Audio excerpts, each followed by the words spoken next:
those things. And to begin with, I would ideally start with, the problem that just let me just fix this first so that you guys can see me. All right, okay. So the first thing that I'll talk about is the ease of doing business in Bihar. And, not going too far, like say, for instance, taking my example, when I left Bangalore and left a very decent paying job, my intention was to go to my homeland and start a company in Bihar so that, my fellow mates get some job, and we increase the level of awareness in Bihar. I went there. In around 10 days, I ran from pillar to post to get the internet connection right. After that, I tried to get the infrastructure set up. I was not even expecting any financial help from the government. So, say for instance, I thought that I'll do it on my own, but it was so difficult at that point of time. And the thing is, it is not only my story. I mean, I have a group of 31 people who are from my school.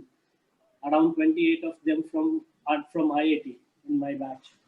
And I know three other people who tried to do exactly the same 5 years back and finally have had to settle our organization somewhere in Bangalore and all. ऐसा नहीं है कि हमें खुशी होती है कि हम बिहार में नहीं बैंगलोर में कुछ सेटअप करें या दिल्ली में कुछ सेटअप करें. हमें ये बिल्कुल अच्छा नहीं लगता, बिकॉज हम चाहते हैं कि हम उस स्टेट से डेवलप करें जहाँ से हम पले बड़े हुए हैं, जहाँ पे हमारे पेरेंट्स हैं, जहाँ पे हमारे एंसेस्टर हैं. But there is absolutely dirt of resources in Bihar. तो मैं उन सब चीज़ों पे आना चाहता हूँ और बात करना चाहता हूँ उन सब चीज़ों पे. तो सबसे पहली चीज़ तो मैं ये बताना चाहता हूँ कि the growth of a state, आप माने या ना माने, इंडस्ट्री तो है ही, but it starts with education. And हमारा 10th तक का education is, I think, the world class. आप अगर प्रीवियस रिकॉर्ड देखें तो ये mathematical olympiad which happens worldwide, there are 5 students from Bihar who have won mathematical olympiad. That means they are number 1 in the world. मैं वो पूछना चाहता हूँ कि वो 5 स्टूडेंट्स जो हमारे बिहार के थे, जो who won the mathematical olympiad, आप बाकी सब कॉमन लोगों को तो छोड़िए, उनका टैलेंट प्रिजर्व करने के लिए आपने क्या किया? Where have those people gone? So that is about preserving the talent.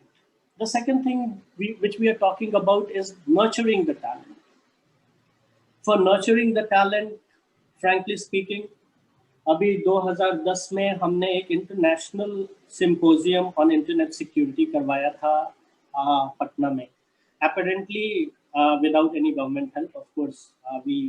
हमने अपने इन्वेस्टमेंट से करवाया, and we called people from United States, we called eminent people from Bihar, from India to come to Bihar, and वो बताएं कि internet security और artificial intelligence और इन सब चीज़ों में, बिग डेटा एनालिटिक्स, ये सब चीज़ों में क्या नया हो रहा है. तो I personally came to Bihar. मैंने अपना 2 महीना मैंने बोला मैं बिहार में ही रहूँगा. I'll go to every college. I went to every college and tried to get people registered. But frankly speaking, मतलब जो the level of education that we are facing in that we have in Bihar, it requires astronomical growth, I would say.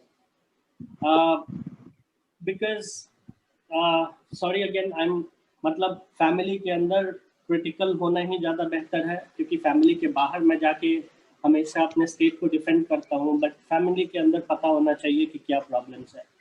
So I went to a state, and I went to a college without naming the college. I go to a college and then I say, sir, we are organizing this. I want your participation.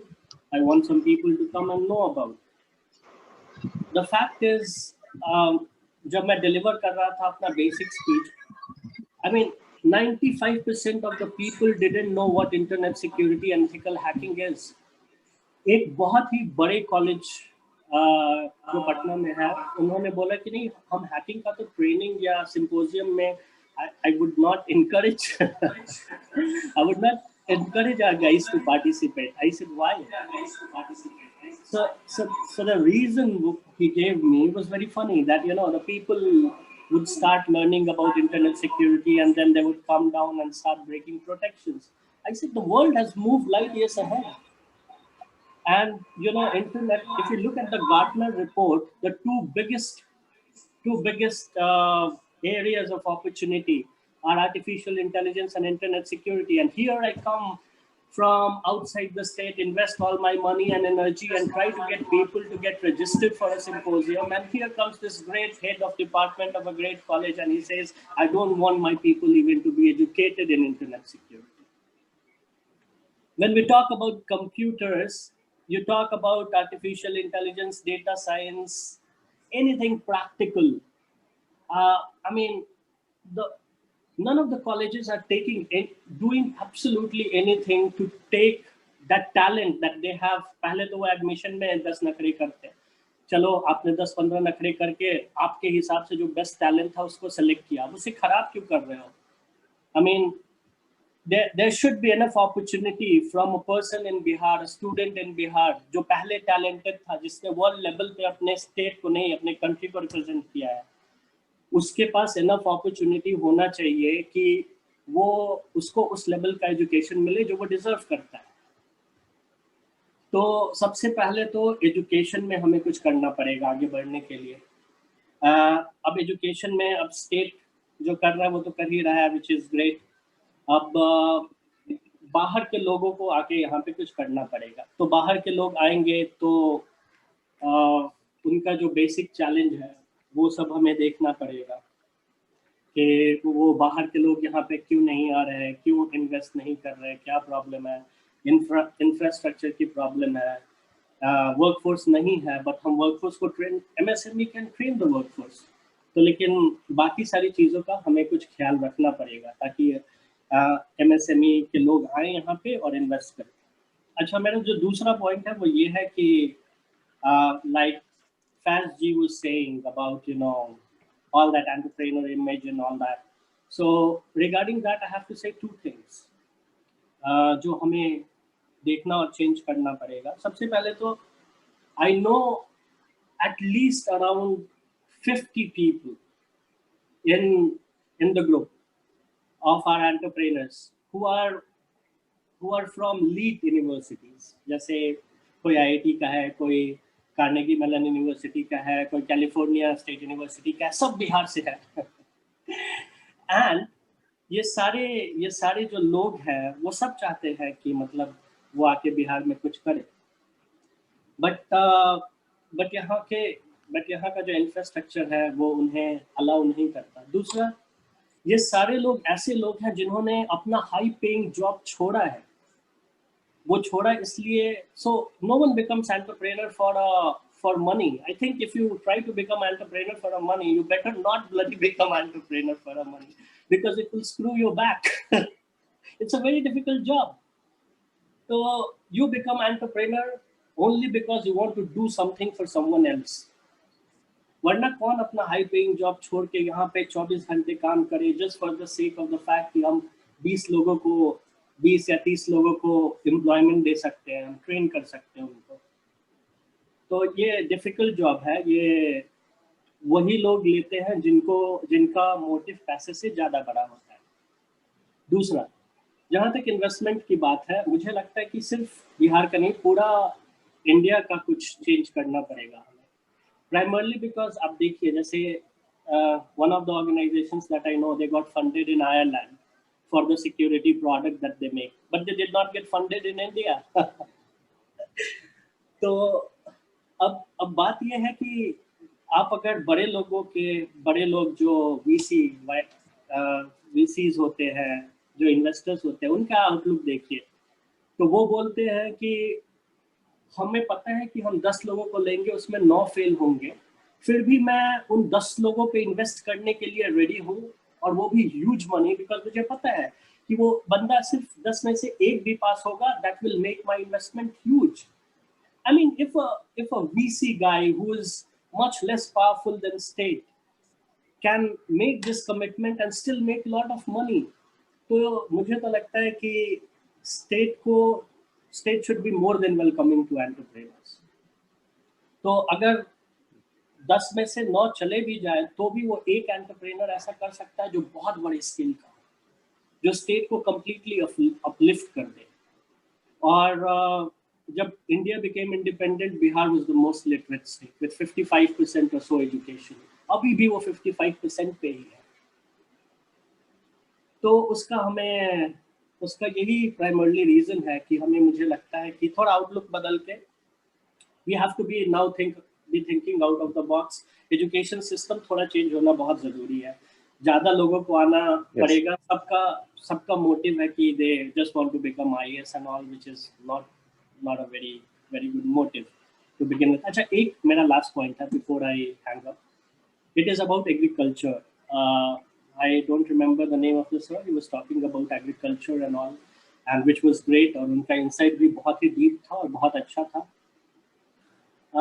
मुझे याद है कि अभी कुछ 3 साल पहले मैं एक फॉरेंसिक असाइनमेंट में था सऊदी अरेबिया में. वहाँ पे मुझे पता चला कि एक कंपनी है टैडको, जो मिड ईस्ट की सबसे बड़ी एग्रीकल्चरल कंपनी है. हाउ फनी कि जहाँ पे रेत है, फर्टाइल गैंजेस प्लेन तो आप छोड़ दीजिए, जहाँ पे रेत है, बालू है, जहाँ पे पानी प्रॉपर नहीं है, वहाँ पे they are able to mint millions of dollars in agriculture. हमारे यहाँ फर्टाइल लैंड, जो भी लैंड कम हो, ठीक है, डिस्ट्रीब्यूटेड हो, कम हो, लेकिन हमारा लैंड बहुत फर्टाइल है. और कुछ यूनिफाइड मेजर्स से मुझे लगता है कि हम वो सब कर सकते हैं. लेकिन मुझे लगता है जहाँ हम नहीं कर पाते वो ये है कि there is no sense in pride of in being a farmer, जो बहुत ही गलत चीज़ है हमारे स्टेट में. या आउटलुक ही गड़बड़ है कि कोई फार्मर बनने में कोई प्राइड नहीं लेता. कोई ये नहीं कहता कि मैं अच्छा फार्मर हूँ.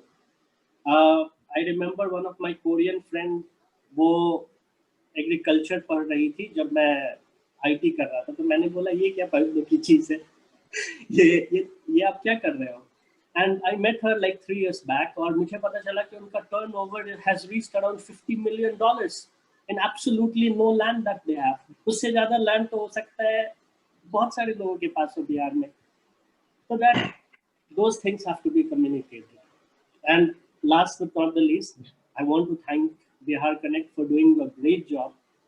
आप लोग बहुत सारा अच्छा काम कर रहे हैं. 4 लोग जो आ रहे हैं, they are all coming from wealth of experience and they are talking about their viewpoint. और मुझे लगता है कि this is the first catalyst for a change, and I'm sure that we would improve and definitely we would be where we actually came from, the land of dynasty, the golden era in the history of India, which hails from Bihar.